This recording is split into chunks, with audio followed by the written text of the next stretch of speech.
हम लोग आज जो है कि बात करेंगे अरस्तु के बारे में। कल जो हम लोग पढ़े क्या पढ़े थे, हम लोग प्लेटो के बारे में पढ़े थे। प्लेटो के बारे में जाने, प्लेटो के जीवन परिचय के बारे में जाने और जो है कि सारी चीज़ जो है प्लेटो से रिलेटेड जो सवाल बन सकता है उसको हम लोग पढ़ें। आज हम लोग पढ़ने वाले हैं अरस्तु के बारे में। अरस्तु कौन है? तो अरस्तु जो है कि सबसे पहले अरस्तु के बारे में जो है जाननी है। तो अरस्तु जो है कि आपका प्लेटो का जो है शिष्य है। प्लेटो का जो शिष्य है वो आपका अरस्तु है ना। तो ये सबसे इम्पोर्टेंट चीज़ है कि जो प्लेटो का शिष्य है वो कौन है? अरस्तु है। और अरस्तु जो है कि आपका जो है कि प्लेटो की तरह ही जो है कि बहुत ज़्यादा विद्वान और बहुत ज़्यादा ही अनोखा व्यक्तित्व का धनी रहे। और साथ में इनका जो है कि पॉलिटिकल साइंस का जो राजनीतिक विज्ञान का जन्मदाता जो है आपका प्लेटो को ही मतलब अरस्तु को ही जाना जाता है। कल हम लोग बात किए थे पॉलिटिकल साइंस का जो है कि पिता जो है कि एक प्रकार से अरस्तु को माना जाता है और राजनीतिक दर्शन का जो पिता देखा जाए, प्राचीन राजनीतिक दर्शन का पिता देखा जाए तो प्लेटो को माना जाता है। कल हम लोग बात कर रहे थे प्लेटो का जन्म 328 ईसा पूर्व में हुआ था। 347 ईसा पूर्व में जो है कि 328 ईसा पूर्व में उनका जन्म होता है और उनका जो है मृत्यु जो है निर्धन जो है 347 ईसा पूर्व में 428 ईसा पूर्व में जो प्लेटो का जन्म होता है। 347 ईसा पूर्व में जो है कि उनका मृत्यु होता है। 386 ईस्वी में 386 ईसा पूर्व में उनका जो है कि एक एकेडमी नामक जो है कि मतलब कि विद्यालय महाविद्यालय विश्वविद्यालय को खोला जाता है, जो यूरोप का जो पहला विश्वविद्यालय था 386 ईसा पूर्व में। उन्होंने जो the statement, the loss, the statement है ना, ये सारी किताबों को जो है उन्होंने लिखने का कार्य किया था। उसके साथ साथ यदि देखा जाए तो उनका जो है द रिपब्लिक जो है कि बहुत ही महत्वपूर्ण है। और द रिपब्लिक में ही जो है कि सबसे ज़्यादा जो है कि क्या किया गया था, द रिपब्लिक में ही प्लेटो जो है अपने आदर्श राज्य की संकल्पना करता है, जिसमें 5040 लोगों का वर्णन है। उसके साथ प्लेटो अपने गुरु के बारे में लिखते हैं क्रेटो में, और उसमें बताने का काम करते हैं कि किस प्रकार से जो है क्रेटो में जो बताने का काम करते हैं किस प्रकार सुकरात को जो है कि विष देने का काम किया था। इसके बाद हम लोग आत्मा के बारे में पढ़े थे। आत्मा जो है क्या कितने प्रकार के होते हैं? 3 प्रकार के, और उसमें जो है कि आपका शासक, सैनिक और उत्पादक जो है कि आपका जुड़ जाता है। इसके बाद हम लोग आगे हैं आज अरस्तु के बारे में। अरस्तु के बारे में जब हम लोग बात करते हैं तो सबसे पहले अरस्तु का जन्म देखें तो 384 ईसा पूर्व में जो है कि अरस्तु का जन्म होता है। 384 ईसा पूर्व में जो है कि अरस्तु का जन्म होता है। इनका मृत्यु जो है कि 322 ईसा पूर्व होता है। इसका विशेषता सिकंदर द ग्रेट जो हम लोग पढ़ते आए हैं, अलेक्जेंडर द ग्रेट, सिकंदर, ये जो है कि अरस्तु का शिष्य जो है रह चुका है। अरस्तु जो है पॉलिटिकल साइंस राजनीतिक विज्ञान का जो है क्या है, पिता है। राजनीतिक विज्ञान का पिता यदि आप देखिएगा तो कौन है? आपका अरस्तु जो है कि राजनीतिक शास्त्र का जो है कि पिता है। यही हम लोग बात जब हम लोग करते हैं राजनीतिक दर्शन का पिता कौन है, तो राजनीतिक दर्शन का पिता कौन हो जाते हैं? राजनीतिक दर्शन का पिता जो है कि प्लेटो हो जाते हैं। यहाँ तक कोई क्लियर है? यहाँ तक में कोई दिक्कत नहीं है। अरस्तु का जन्म 384 ईसा पूर्व में थेन्स स्थिति में जो है कि यहाँ पर जो है कि जन्म हुआ है ना। ये आपका जो है कि सबसे बड़ी बात है। और ये जो है कि जब हम लोग इतना चीज़ को जब समझते हैं तो इसके बाद धीरे धीरे जो है कि और आगे बढ़ने का प्रयास करते हैं और इस चैप्टर को और बढ़िया से हम लोग समझने का प्रयास करेंगे। तो क्या है कि अरस्तु के बारे में जब बात करेंगे तो हम लोग एक दर्शन को जो है समझने का जो है कि समय मिलेगा। हम लोग एक दर्शन समझ पाएंगे कि किस प्रकार से एक दर्शन जो है उसके बारे में हम लोग यहाँ पर सरलतापूर्वक समझ पाएंगे। अरस्तु पढ़ना तो आसान है, लेकिन अरस्तु समझना और पढ़ना आसान है। और अरस्तु को जो समझिएगा पढ़िएगा तब आपको पता चलेगा कि अरस्तु कितना इम्पोर्टेंट रहा और आज भी किस प्रकार से अरस्तु जो है कि आपका इस वर्तमान समय में भी उसका कितना योगदान है। ये चीज़ को भी जो है कि आप देख सकते हैं, समझ सकते हैं, है ना। ये सारी बातों को जो है कि हम लोग धीरे धीरे बात करेंगे। तो अभी जो है कि अरस्तु के बारे में चल रहा है, तो यहाँ पर और समझते हैं बात को। यहाँ तो पढ़ के भी समझेंगे, लेकिन पहले इसके बारे में और बढ़िया से समझते हैं हम, है ना। तो अरस्तु का जो जन्म कहाँ है? एथेंस में हुआ था। अरस्तु का जन्म जो है 384 ईसा पूर्व एथेंस में होता है ना। एथेंस नामक जगह में जो है अस्टाग्रिस नामक जगह में होता है। जो यूनानी उपनिवेश है ना, यूनानियों का उपनिवेश मतलब क्या होता है, जहाँ पर यूनानी लोग जो है कि वहाँ के शासक थे, और उनका जो है कि महान प्राचीन यूनानी राजनीतिक दार्शनिक जो है उनके गुरु प्लेटो हुआ करते थे। उनके वो शिष्य हैं। विश्व विजय की महत्वाकांक्षा लेके जो है कि घूम रहा था वो व्यक्ति का नाम सिकंदर, और सिकंदर का जो है कि गुरु जो है कि कौन बना, तो ये आपका जो है कि अरस्तु बना। अरस्तु राजनीति का पिता भी कहे जाते हैं, तथा यदि देखिएगा तो वो जो है कि पॉलिटिक्स नामक जो है कि प्रसिद्ध रचना रची, जिसको आज भी जो है कि लोग इसका अध्ययन करते हैं। अरस्तु ने राजनीति विज्ञान का मास्टर साइंस कहा जाता है। अरस्तु को जो है कि राजनीति विज्ञान का मास्टर साइंस के नाम से जो है जाना जाता है। किसको जाना जाता है, तो अरस्तु को जो है मास्टर ऑफ साइंस के नाम से जाना जाता है। यदि मान लीजिए कि अरस्तु का जो पढ़ाने का जो शैली था उस चीज़ को यदि बात करिएगा, देखिए और एक बात है कि जो है जिस प्रकार से इसके गुरु ने 386 ईसा पूर्व में एकेडमी नामक जो है कि विश्वविद्यालय खोला था, उसी प्रकार जो है कि प्लेटो ने खोला था, उसी प्रकार अरस्तु ने भी जो है कि एक विश्वविद्यालय खोला जिसका नाम था लिलियस शैक्षणिक संस्थान। 335 ईसा पूर्व में कब खोला था, तो 335 ईसा पूर्व में जो है कि इन्होंने खोला था। 335 ईसा में जो है कि विश्वविद्यालय जो है खोलने का काम किया। और इसका जो अरस्तु का जो है आगमन विधि के द्वारा पढ़ाने का काम करते थे, समझने का द्व्यात्मक विधि से विश्लेषणात्मक विधि ये सब का प्रयोग करते थे। प्लेटो, अरस्तु, रूसो, हीगल, ग्रीन, ये सब जितने भी हैं, चाहे वो आपका प्लेटो है, अरस्तु है, हीगल है, ग्रीन है, ये सारे जो है आदर्शवादी विचारक हैं जो आदर्शवादी को लेकर जो है चलने का कार्य जो है करता है। कौन करते हैं, ये सारे लोग करते हैं।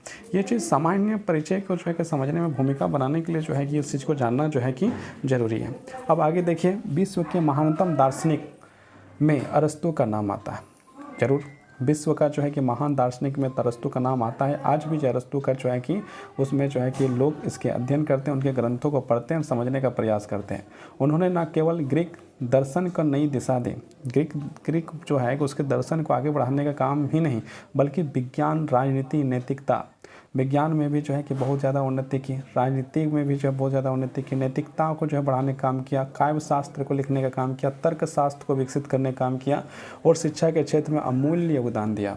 अरस्तु ने जो है ग्रीस में जो है कि अमूल्य योगदान देने का काम किया है शिक्षा के क्षेत्र में। शिक्षा के क्षेत्र में जो है बहुत ही ज़्यादा काम करने का काम जो है किसने किया है, अरस्तु ने किया। अरस्तु ने ये सारे काम जो है किया। अरस्तु के गुरु का नाम हम लोग बात करते हैं तो कौन है, प्लेटो। प्लेटो गुरु का नाम कौन है, तो सुकरात। प्लेटो का जो है कि हम लोग कल बात किए थे, कब जन्म हुआ था, 428 ईस्वी। कब मृत्यु हुआ था, 347 ईस्वी में। कब उन्होंने जो है कि आपका जो है कि विद्यालय खोला था, जब यूरोप का पाला है, तो उसका जो है कि 386 ईसा पूर्व में। और आपका जो है कि अरस्तु ने कब खोला, तो लिसियस नामक जो विद्यालय खोला गया था, कहाँ खोला गया, मतलब शैक्षिक संस्थान जो है कब खोला गया था, तो 335 ईसा पूर्व में। ये सारी बातें जो है इंपॉर्टेंट है, बात करते रहेंगे। बार बार जब हम लोग बात करेंगे तो ये जो है कि दिमाग में बैठ जाएगा। प्लेटो के शिष्य और सिकंदर महान अलेक्जेंडर के गुरु होने के कारण उनका प्रभाव पश्चिमी सभ्यता, राजनीतिक और शिक्षा का आज तक बना हुआ है। मतलब एक तो जो है कि उनके गुरु जो है कि बहुत ही ज़्यादा प्रसिद्धि प्राप्त करने वाले व्यक्ति जो उनके गुरु हुए प्लेटो, और उसी प्रकार बहुत ही ज़्यादा प्रसिद्धि प्राप्त करने वाला जो है कि एक व्यक्ति हुआ जो इसका शिष्य हुआ, अलेक्जेंडर द ग्रेट, मतलब सिकंदर, जिसने मनोकांक्षा लेकर जो है आगे बढ़ने का काम किया, जिन्होंने जो है कि दुनिया को जीतने का काम किया। भले वो भारत को नहीं जीत पाया, अलग बात है, लेकिन जो है कि बहुत बड़ा नाम आपका मिलता है सिकंदर का। अब देखिए यहाँ पर जीवन परिचय। पूरा नाम अरस्तु एरिस्टोटल, जन्म 384 ईसा पूर्व। जन्म क्या है, 384 ईसा पूर्व, अस्ट्रेगायरा, यूनान, ग्रीस में। पिता का नाम निकोमेकस, वे मकुदुनिया के राजा के राजदूत थे। गुरु कौन थे, प्लेटो। शिष्य कौन था, सिकंदर महान। जो बात कहें मृत्यु कब हुई, तो 322 ईसा पूर्व में। 322 ईसा पूर्व में जो है कि उनकी मृत्यु होती है। 322 ईसा पूर्व में जो है आपके जो है कि एक दार्शनिक अरस्तु, पॉलिटिकल साइंस, राजनीतिक विज्ञान का पिता का जो है क्या होता है कि इस दुनिया से जो है विदा लेते हैं। कब लेते हैं, तो 322 ईस्वी में। अरस्तु का जीवन का ज्ञान और अनुसाधन के प्रति समृद्ध रहा। उन्होंने प्लेटो की एकेडमी में 20 वर्ष तक अध्ययन किया। देखिए, जो प्लेटो ने 386 ईसा पूर्व में एकेडमी का जो है कि विश्वविद्यालय का जो है बनाया था, उसमें 20 साल तक जो है अध्ययन करने का काम जो है अरस्तु ने किया। और बाद में स्वयं एथेंस में लिसियम नामक एक जो है कि 335 ईसा पूर्व में जो है कि खुद एक विश्वविद्यालय का निर्माण करते हैं, विद्यालय की स्थापना की। यह संस्थान आधुनिक विश्वविद्यालयों का आधार माना जाता है। ये जो है कि ये आधार माना जाता है। मतलब प्लेटो ने भी जो है कि विद्यालय खोला और उसके चेला अरस्तु ने भी विद्यालय खोला, लेकिन इस अरस्तु का जो चेला सिकंदर है उनसे मारकाट किया, हर जगह जो है कि मारकाट किया, लोगों को मारा पीटा, और उसने जो है कि एक प्रकार से पूरा विश्व विजय होने का जो है काम करने का काम किया। मतलब हिंसा, बहुत ज़्यादा हिंसा करते हुए ऐसे वो भारत को नहीं जीत पाया। ये जो है कि सबसे बड़ी बात है। भले कहीं जीत लें, लेकिन भारत को जो है कि उसने जीत नहीं पाया। अरस्तु का दर्शन व्यवहारिक और अनुभवजन था। वे कहते थे हम जो कुछ भी जानते हैं वह अनुभव से जानते हैं। ये इस बात सही भी है। हम लोग जो भी जानते हैं वो कहाँ से जानते हैं, तो सबका सब अनुभव से जानते हैं। अनुभव के बिना जो है कि हम लोग कुछ जानते नहीं, कुछ समझते नहीं, कुछ पता नहीं। हम लोग का हर कार्य का जो अनुभव होता है उसी को हम लोग क्या करते हैं, जानते हैं। वे प्लेटो के विचारों से कुछ भिन्न थे। प्लेटो ने विचार को वास्तविक कहा। जो विचार है वो क्या है, वास्तविक है। जबकि अरस्तु ने, देखिए प्लेटो ने विचार को जो है कि वास्तविक कहा, जबकि अरस्तु ने, देखिए सिद्ध सरगुरु है, अरस्तु ने वस्तु को जो है कि क्या कहा, तो वास्तविक माना, है ना, कहा वास्तविक कहा, इसने वास्तविक माना। उसके अनुसार वस्तु ही सत्य है, जो वस्तु है वही सत्य है। हम लोग जैसे हम लोग अपना जो है कि कोई वस्तु को सत्य मानते नहीं है, और ये जो वस्तु आया है तो गएगा ही, लेकिन जो है कि अरस्तु ने कहा वस्तु ही सत्य है और ज्ञान उसी से प्राप्त होता है। वस्तु से जो है ज्ञान प्राप्त होता है। ये किसने कहा, अरस्तु ने कहा। मुख्य दार्शनिक विचार, अर्थार्थवाद। अरस्तु को यथार्थवादी दार्शनिक कहा जाता है। अरस्तु को कौन सा, देखिए जिस प्रकार से हम लोग प्लेटो के बारे में क्या कौन सा दार्शनिक कहा गया था, तो प्लेटो को जो है आदर्शवाद कहा गया। उसी प्रकार जो है कि अरस्तु को क्या कहा गया है, अरस्तु को जो है दार्शनिक कहा गया। कौन सा दार्शनिक कहा गया है, अर्थार्थवादी दार्शनिक कहा गया। उन्होंने कहा कि जो कुछ हम अपनी इंद्रियों से अनुभव करते हैं, मतलब जो हमारी इंद्रियां के आँख, नाक, कान, मुंह, त्वचा, ये सब जो है इंद्रियां हैं, जो अनुभव करते हैं वही वास्तविक ज्ञान है। जो हम लोग अपना जो है आँख, नाक, कान, मुंह से जो है कि जो अनुभव कर रहे हैं वही उसको जो है कि वास्तविक ज्ञान को जो है कि समझने का कार्य जो है अरस्तु ने कहा कि यही जो है कि वास्तविक ज्ञान है। यही जो है कि क्या है, आपका वास्तविक ज्ञान जो है कहलाता है ना।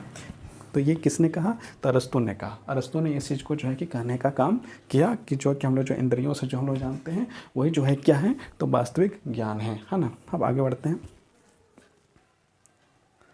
यही वास्तविक है। ज्ञान का आरंभ अनुभव से होता है। जो ज्ञान का जो शुरुआत होता है वो अनुभव से होता है और तर्क द्वारा उसका विश्लेषण किया जाता है। मतलब अनुभव से जो है ज्ञान का शुरुआत होता है और उसका विश्लेषण जो है कि तर्कों के माध्यम से होता है।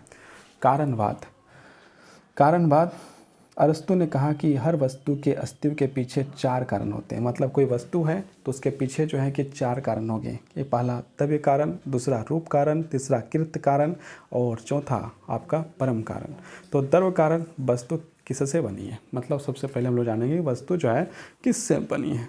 उसके बाद बोला वस्तु का स्वरूप या रूप क्या है, वस्तु का स्वरूप या रूप क्या है। कृत कारण, वस्तु किसने बनाई, वस्तु को जो है किसने बनाई। और चौथा कारण, वस्तु का उद्देश्य क्या है, वस्तु का बन गया तो उसका उद्देश्य क्या है। इन 4 कारणों से जो है कि आपका क्या है, अस्तित्व। अरस्तु ने कहा कि हर वस्तु के अस्तित्व के पीछे 4 कारण हैं। या तो द्रव्य कारण, मतलब वस्तु किससे बनी, या तो फिर वस्तु का स्वरूप या रूप क्या है, या कृत कारण, वस्तु किसने बनाई, या चौथा कारण, वस्तु का उद्देश्य क्या है। ये 4 कारण हैं।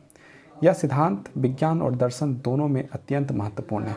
ये यदि देखा जाए तो यह सिद्धांत जो है विज्ञान और दर्शन में जो है अत्यंत महत्वपूर्ण समझा गया है। मध्य मार्ग का सिद्धांत अरस्तु का प्रसिद्ध नैतिक सिद्धांत है। वेचर लाइन्स इन द मीन्स, अर्थात सद्गुण 2 अतिथियों के बीच का माध्यम मार्ग है। उदाहरण के लिए साहस, कायरता और दुस्साहस के बीच का मध्य गुण है नैतिकता। अरस्तु की नैतिकता का आधार सुख है। अरस्तु का जो है कि आपका नैतिकता का आधार जो है देखा गया तो उसको क्या माना गया, सुख को माना गया। उन्होंने कहा मनुष्य का परम लक्ष्य सुख या सर्वोत्तम जीवन जीना है। कि मतलब क्या है कि मनुष्य क्या चाहता है, मनुष्य का यदि के जीवन का यदि परम लक्ष्य है तो क्या है, वो सुख पाना है। सुख पाना ही जो है कि मनुष्य का परम लक्ष्य है। ये किसने कहा, तो अरस्तु ने कहा। यह सुख इंद्रियों सुख नहीं बल्कि आत्मीय सुख है। मतलब ये इंद्रियों का सुख नहीं, ये आत्मीय सुख है। जैसे हम लोग कोई एक फूल देख लेते हैं, तो फूल जब देख लेते हैं तो फूल को हम लोग सूंघते हैं, तो सूंघने के बाद हम लगता है वाह कितना अच्छा सुगंध है। या कोई भोजन, ऐसा भोजन जो हम लोग को स्वादिष्ट लगे, हम लोग पसंद आता है, तो हम लोग कहते हैं कितना कितना अच्छा भोजन है, जब खाते हैं कहते हैं तृप्त हो गया। ये सुख के बारे में बात नहीं कर रहा है, ये आत्मीय सुख के बारे में बात कर रहा है, जो सद्गुणों के जीवन से प्राप्त होता है। जो कहाँ से प्राप्त होता है? सद्गुणों के जीवन से प्राप्त होता है। अरस्तु का राजनीतिक दर्शन, राजनीतिक दर्शन को हम लोग देखते हैं। अरस्तु का राजनीतिक दर्शन राजनीति का जनक, फादर ऑफ पॉलिटिकल साइंस। अभी तो हम लोग बात कर रहे थे अरस्तु को जो है कि फादर ऑफ पॉलिटिकल साइंस कहा जाता है। तो यहाँ पर देखिए अरस्तु को जो राजनीतिक दर्शन का जो पिता जो है, अरस्तु का राजनीतिक दर्शन राजनीति का जनक। देखिए राजनीतिक दर्शन का जो पिता जो कहा गया है तो प्लेटो को कहा गया है, लेकिन राजनीतिक विज्ञान का यदि किसी जन्म है, पॉलिटिकल साइंस का जन्मदाता यदि कहा गया तो उसको अरस्तु कहलाता है। उन्होंने राजनीति को एक स्वतंत्र शास्त्र के रूप में व्यवस्थित कर दिया, रूप दिया। राजनीति की परिभाषा अरस्तु ने कहा, राजनीति वह विज्ञान है जो मनुष्य के सर्वोत्तम जीवन के लिए आवश्यक साधनों का अध्ययन करती है। हाँ ना, मतलब ये बताया गया कि राजनीति वह विज्ञान है जो मनुष्य का सर्वोत्तम, मतलब जो अच्छा जीवन के लिए आवश्यक साधन जो है वो आपको राजनीति बताएगा। राजनीति का उद्देश्य नागरिकों को सद्गुणी बनाना। राजनीति का जो है दर्शन क्या है आपका? सद्गुणी, मतलब अच्छे विचार का जो है कि बनाने का काम जो है कौन करता है? राजनीतिक विज्ञान करता है। उन्होंने श्रेष्ठ जीवन के योग बनाना कहा, है ना। उन्होंने कहा कि श्रेष्ठ जीवन के योग बनाना है। दूसरा नंबर, राज्य की उत्पत्ति का सिद्धांत। अरस्तु ने राज्य के प्राकृतिक संस्था माना है। उनका प्रतीत कथन है, मनुष्य स्वभाव से एक सामाजिक प्राणी है। मनुष्य जो है स्वभाव से कैसा? एक जो है कि आपका सामाजिक प्राणी। हम लोग अक्सर बोलते हैं मानव जो है कि एक सामाजिक प्राणी है, तो ये अरस्तु ही ने कहा। मनुष्य स्वभाव से एक जो है क्या है? सामाजिक प्राणी है। वे कहते हैं कि परिवार से गांव और गांव से राज्य का विकास हुआ है। मतलब जो है कि पहले परिवार विकास हुआ, फिर परिवार से गांव का विकास हुआ, फिर गांव से राज्य का विकास हुआ, और राज्य से फिर देश का विकास होगा, फिर दुनिया का विकास होगा। राज्य इसलिए बना ताकि मनुष्य सदाचार पूर्ण और सुखमय जीवन जी सके। अरस्तु कहते हैं कि जो राज्य जो बना है उसका कारण क्या है कि इंसान जो है, मनुष्य जो है, मानव जो है कि सुखपूर्ण जीवन जीने के लिए जो है राज्य का निर्माण हुआ है। वे कहते हैं कि परिवार से गांव बना, गांव से राज्य बना और इसका विकास हुआ। इसलिए बना ताकि मनुष्य का, और क्यों बना है? तो ये जो है कि व्यक्ति का जो है कि विकास के लिए बना है ना। अब आगे जो है कि हम लोग जब बात करते हैं और आगे हम लोग बात करेंगे तो अरस्तु के और विचारों के बारे में हम लोग जो है गहन अध्ययन की ओर बढ़ रहे हैं। अब हम लोग देखते हैं राज्य का उद्देश्य। राज्य मुख्य उद्देश्य केवल सुरक्षा नहीं बल्कि नैतिक और बौद्धिक विकास है। मतलब राज्य का मतलब ये नहीं कि आपको सुरक्षा दे दिया और मज़े से रहो। इसका मतलब क्या है? नैतिक जिम्मेवारी भी है, बौद्धिक जिम्मेवारी भी है ना। तो ये काम किसने कहा?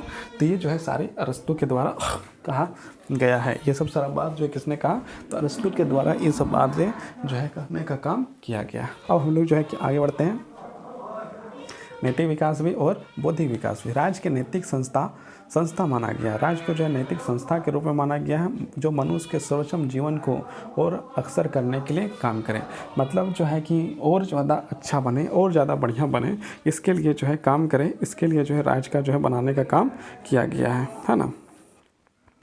और आगे हम लोग बात करते हैं तो आगे क्या करते हैं?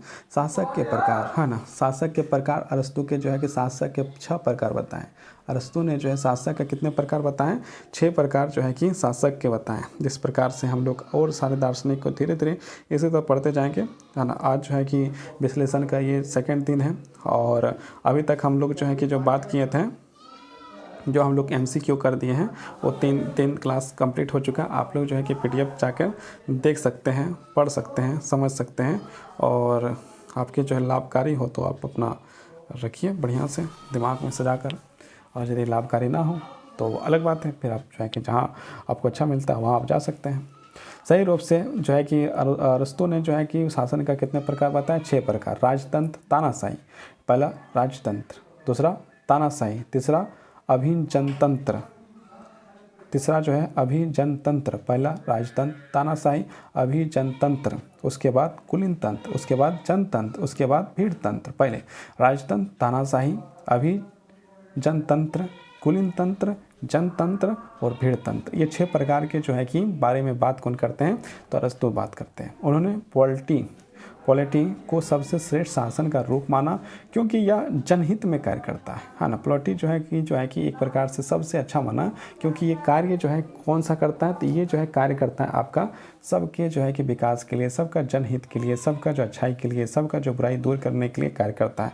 इसलिए पॉलिटी को जो है कि सबसे अच्छा और श्रेष्ठ शासन का रूप माना। मध्य वर्ग का महत्व, अरस्तु ने राज्य की स्थिरता के लिए मध्य वर्ग मिडिल क्लास का सबसे आवश्यक बताया। वे कहते हैं राज्य में स्थापित तभी संभव है जब मध्य वर्ग मजबूत हो। यह विचार आधुनिक लोकतंत्रों से भी बहुत प्रासंगिक है। नागरिकता का विचार, अरस्तु के अनुसार जो व्यक्ति राज्य के शासन में भाग ले सकता है वही नागरिक है। अरस्तु के अनुसार जो व्यक्ति राज्य के शासन में भाग ले सकता है वही नागरिक है। उन्होंने नागरिकता को अधिकार और कर्तव्य दोनों का संयोजन माना, मतलब उसमें नागरिकता भी है, अधिकार है, कर्तव्य है, उसको जो है कि संयोजन माना। अरस्तु का शिक्षा दर्शन व्यवहारिक, नैतिक, बौद्धिक विकास पर आधारित है, मतलब व्यवहारिक भी है, नैतिक भी है और बौद्धिक विकास है। उन्होंने शिक्षा को जीवन के विकास का साधन बताया। शिक्षा का उद्देश्य, अरस्तु के अनुसार शिक्षा का उद्देश्य मनुष्य के चरित्र, बुद्धि और शरीर के समुचित विकास करना ताकि वह श्रेष्ठ नागरिक बन सके। मतलब क्या है, शिक्षा आज भी जब हम लोग देखते हैं शिक्षा क्या है, उसको सर्वांगीण विकास के बारे में कहा जाता है, ऑल ओवर डेवलपमेंट के बारे में बात करता है। मतलब क्या है, उसका जो बुद्धि भी विकास करे, चरित्र भी विकास करे, उसका शरीर का भी विकास हो, हर प्रकार से जो है कि विकास हो। ये जो है कि श्रेष्ठ नागरिक का पहचान भी है और श्रेष्ठ नागरिक बनने के लिए बहुत जरूर है।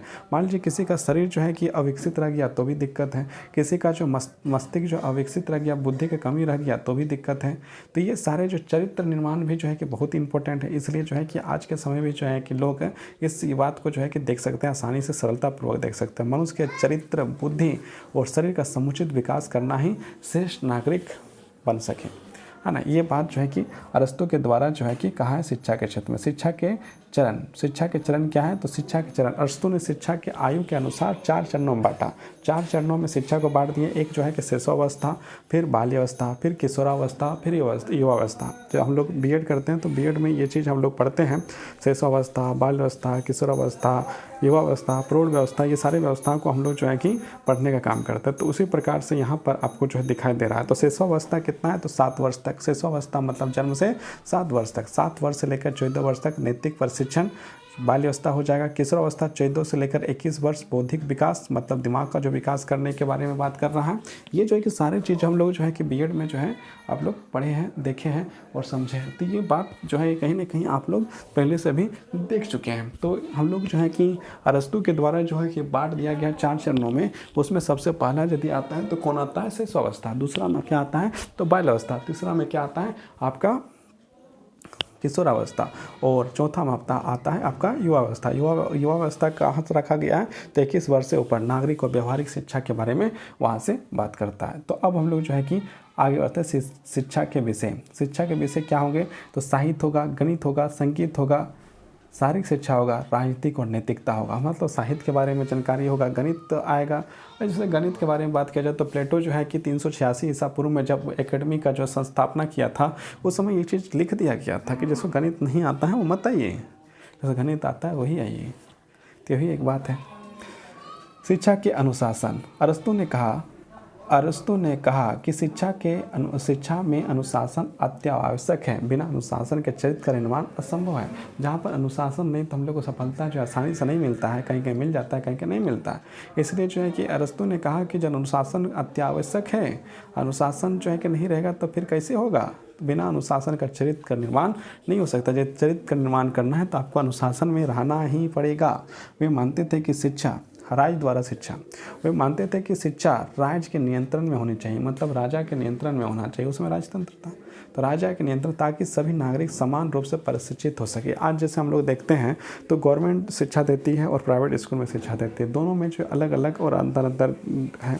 गवर्नमेंट स्कूल में जाकर देख लीजिए और प्राइवेट स्कूल में जाकर देखिए, शिक्षा का अंतर आपको दिखाई दे देगा। तो यही चीज़ जो है कि अरस्तु ने कहा बहुत साल पहले कि जो है कि शिक्षा जो है किसकी कंट्रोल में होना चाहिए, तो राज्य के कंट्रोल में होना चाहिए और राज्य के अधीन ही जो है शिक्षा को जो है देने का कार्य जो है किया जाए। इस बात को किसने कहा है, तो अरस्तु के द्वारा इस बात को जो है कहा गया। अरस्तु का तर्क शास्त्र, लॉजिक। अरस्तु को तर्कशास्त्र का जनक, फादर ऑफ लॉजिक कहा जाता है। अरस्तु को जो है कि क्या कहा जाता है, तो तर्कशास्त्र का जनक भी कहा जाता है। अभी तक हम लोग बात कर रहे थे, क्या बात कर रहे थे, राजनीतिक विज्ञान का जनक कौन है, तो अरस्तु है। अरस्तु जो है क्या है, राजनीतिक विज्ञान का जनक है। लेकिन इसके साथ साथ तर्कशास्त्र का भी जनक जो है कि कौन है, तो आपका अरस्तु ही है ना। तो तर्कशास्त्र का जनक यदि पूछ लें कि कौन है, तो कौन है, आपका अरस्तु ही माने जाते हैं। तर्कशास्त्र का जनक जो है कि आपके अरस्तु ही माना जाएगा, अरस्तु ही माने जाएंगे। तर्कशास्त्र और राजनीतिक शास्त्र का जनक जो है कि आपके अरस्तु के तर्कशास्त्र का जनक फादर ऑफ लॉजिक कहा जाता है। उन्होंने रिलीजियम नामक तर्क पद्धति का विकसित की, जो आज भी तर्क और विशेषण का आधार है। उदाहरण, सभी मनुष्य नश्वर है, मतलब सारे मनुष्य नश्वर है, मतलब एक दिन सब मरेंगे, सब जाएंगे। सुकरात मनुष्य है, अतः सुकरात नश्वर है, मतलब सुकरात जो है कौन है, सुकरात जो है आपका प्लेटो के गुरु है, वो भी जो है कि मनुष्य है, वो नश्वर है, वो भी मतलब कि उसका भी मृत्यु होगा। यह तर्कशास्त्र की त्रिपति पद्धति है। काव्य शास्त्र और साहित्य शास्त्र पर विचार। अरस्तु की पद्धति रचना पॉलिटिक्स, काव्य शास्त्र की साहित्य और नाट्य शास्त्र की सबसे पुरानी पुस्तकें हैं। उन्होंने कहा कला जीवन की नकल है। कला जो है क्या है, आपका जो है कि नकल है, किसका, जीवन का नकल है। उन्होंने त्रास्ती को सर्वोच्च साहित्य का रूप माना क्योंकि यह व्यक्ति का भाव को परिष्कार करती है ना। तो ये जो है कि आपका आगे है। अरस्तु की प्रमुख रचना, अरस्तु ने जो किताबों लिखी है ना, क्या क्या किताब लिखा, तो राजनीतिक लिखा, नैतिकता लिखा, तर्क लिखा, काव्य शास्त्र लिखा, जीव विज्ञान लिखे और दर्शन लिखे। ये सारे जो है कि किसने लिखा, तो अरस्तु ने लिखा। अरस्तु ने राजनीति का जनक है, नैतिकता लॉजिक का जो है कि वो भी तर्कशास्त्र का जनक दाता है ना। काव्य शास्त्र, जीवन विज्ञान, दर्शन, ये सारे जो है किताब जो है किसने लिखा, तो अरस्तु के प्रमुख रचनाओं में से है। आगे बढ़ते हैं। अरस्तु के और प्लेटो में अंतर। प्लेटो और अरस्तु में अंतर क्या, वास्तविक आधार पर विचार, आइडिया, पदार्थ, ज्ञान का स्रोत, तर्क, अनुभव और तर्क दोनों, राज उद्देश्य, सद्गुणों और सुख का शिक्षा का नियंत्रण है। दार्शनिक राज का दृष्टिकोण आदर्शवादी अर्थार्थवादी है। अरस्तु की विशेषताएं और योगदान। राजनीति का जनक, राजनीति का स्वरूप का विषय में रूप विकसित करने, तो मतलब एक प्रकार से जो है कि अभी हम लोग बात की कि अरस्तु जो है कि राजनीति का क्या है, वो जन्मदाता है। तर्कशास्त्र का संस्थापक, इसका भी पिता मान लीजिए। वैज्ञानिक सोच की नींव रखी। शिक्षा दर्शन का निर्माता, शिक्षा की नैतिक और नागरिकता का विकास से जोड़ा। नैतिक दर्शन का प्रवर्तन, मध्य वर्ग और सद्गुणों की संकल्पना कर दी। साहित्य सिद्धांत के परिवर्तन, मानो पॉलिटिक्स के माध्यम से साहित्य का दर्शन के दृष्टिकोण दी। और विज्ञान के क्षेत्र में योगदान, जीव विज्ञान और भौतिक पर प्रारंभिक शोध किए। अरस्तु की आलोचनाएं। उनका राजनीतिक विचार केवल ग्रीक नगर राज्यों तक ही सीमित था, मतलब उनका जो विचार जो था, भले आज हम लोग सब लोग पढ़ रहे हैं, लेकिन उनका विचार केवल और केवल जो है कि अपने देश के लिए, अपने नगर के लिए, अपने राज्य के लिए, ग्रीक के लिए ही जो है कि सीमित था।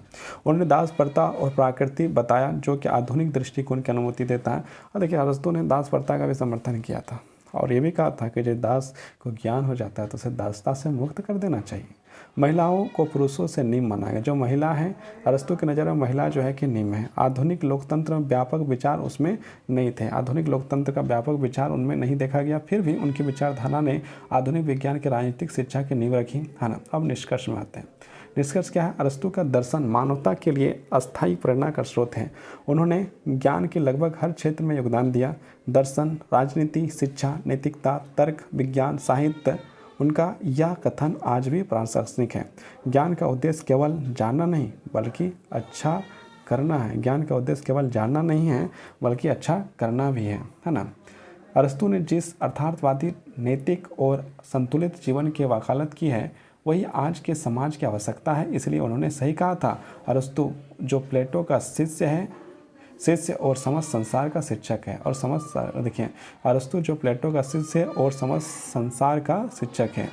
सारांश बिंदु में आप देख सकते हैं, जन्म 384 ईसा पूर्व, अस्टेगायर यूनान में, गुरु प्लेटो, शिष्य सिकंदर महान, राजनीतिक का जनक अरस्तु, राज के प्राकृतिक संता उनके प्रमुख सिद्धांत हैं। मध्य वर्ग का महत्व राज की स्थिरता के आधार पर है। शासन के प्रकार 6 प्रकार के योग्य हैं। नैतिकता का लक्ष्य क्या है, सुख है। शिक्षा का उद्देश्य क्या है, चरित्र निर्माण और श्रेष्ठ नागरिक। प्रमुख ग्रंथ क्या है, पॉलिटिक्स, एथिक्स, पोएम, बहुत सारी चीज़ें हैं, है ना। उसके बाद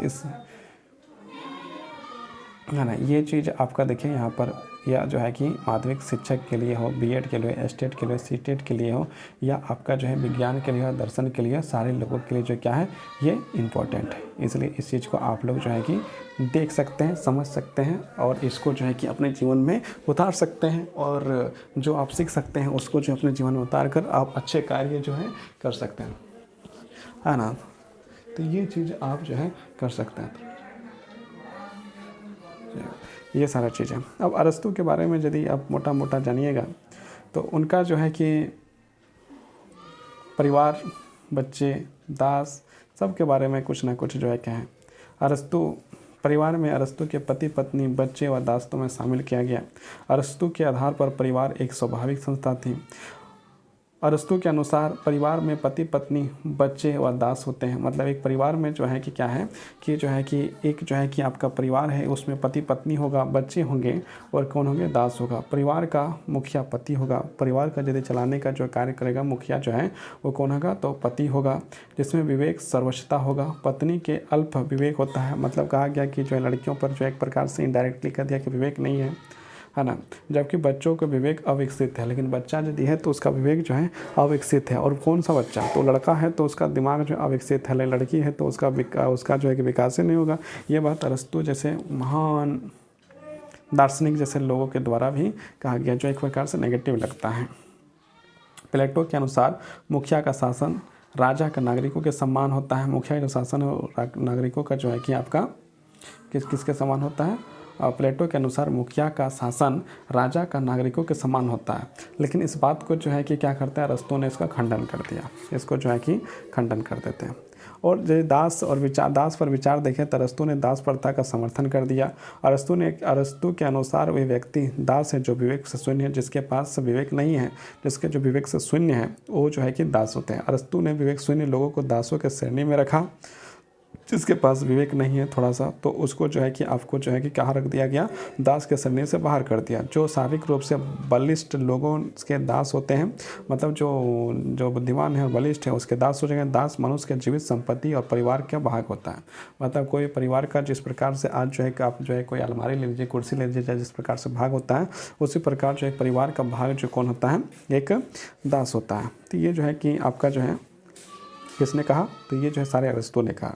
अरस्तु के अनुसार यदि नागरिकता को देखिए तो महिला, बूढ़े, बच्चे, विदेशी, शिल्पी, दास, ये सारे जो है कि नागरिक नहीं होते हैं। ये सब नागरिक नहीं है। ये भी बात जो है कि समझने का चीज़ है। अरस्तु अपने गुरु प्लेटो के विपरीत विधि का शासन का महत्व दिया। अरस्तु के अनुसार विधि का युग के अनुभव संरचित निधि है ना। ये सारी चीज़ है। और यदि बोल दिया गया कि आप बताइए कि अरस्तु के अनुसार जो है कौन कौन नागरिक नहीं है, तो कौन कौन नागरिक ने, महिला भी नहीं है, शिल्पी भी नहीं है, बूढ़े बच्चे भी नहीं है, दासों को भी नहीं है, विदेशी भी नहीं है, सारे जो कोई नागरिक नहीं है। सब नागरिक नहीं माना गया है ना। किसके नज़र पर, तो अरस्तु के नज़र पर ये सब नागरिक नहीं माना गया है ना। अब हम लोग जो है थोड़ा सा देख लेते हैं, है ना। शासन का प्रणाली तो बता ही दिया। शासन का प्रणाली शुद्ध रूप से है ना। उसका जो है कि थोड़ा सा अलग है, जिस प्रकार से गुरु हैं उनके अनुसार अलग है। तो अब हम लोग जो है यहाँ पर जो है इस क्लास का समाप्ति करते हैं। ये आपका जो है उपयोगी हो सकता है। बहुत बहुत धन्यवाद, बहुत बहुत आभार, बहुत बहुत धन्यवाद, बहुत बहुत आभार।